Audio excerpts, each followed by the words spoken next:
ഞാനൊരു വഴി പറഞ്ഞു തരുമോ? അല്ലാഹുവിന്റെ റസൂല് പറഞ്ഞതെന്തെന്നറിയോ? നന്നാകാൻ ആഗ്രഹമുണ്ടോ?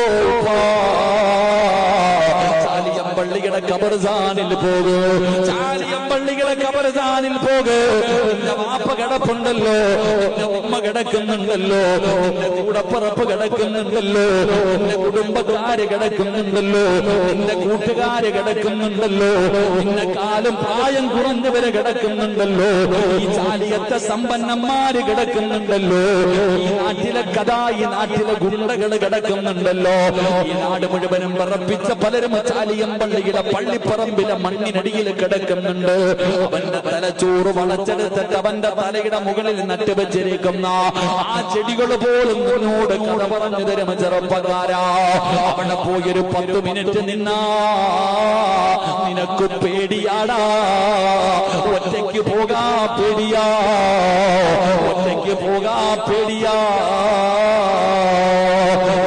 ഞങ്ങൾക്ക് പള്ളിപ്പറമ്പിലെ ഖബറിന്റെ ചാരത്ത് പോകാൻ പറ്റില്ലല്ലോ, വീട്ടിൽ പോകാൻ പറ്റില്ലേ പെങ്ങള്? ഈ ചാലിയത്തിന്റെ പരിസരത്ത്, നിന്റെ വീടിന്റെ പരിസരത്ത് ഏതെങ്കിലും ഒരു പെണ്ണ് മരിച്ചാൽ മരണ വീട്ടിൽ പോയിട്ട് ചോദിക്കണം, മയ്യത്ത് കുളിപ്പിക്കുന്നത് എവിടെയാ? മയ്യത്ത് കുളിപ്പിക്കുന്നത് എവിടെയാ? ആ പെണ്ണിന്റെ ജനാസ കുളിപ്പിക്കാൻ എടുത്തു വെച്ചാൽ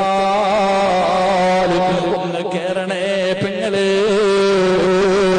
മയ്യത്ത് കുളിപ്പിക്കുന്ന സ്ഥലത്ത് കിടന്നു ചെന്നാൽ ആ കിടക്കുന്ന പെണ്ണിനെ നിനക്ക് കാണാൻ പറ്റിയ നിന്റെ എല്ലാ ദുശീലങ്ങളും മാറുകയാ.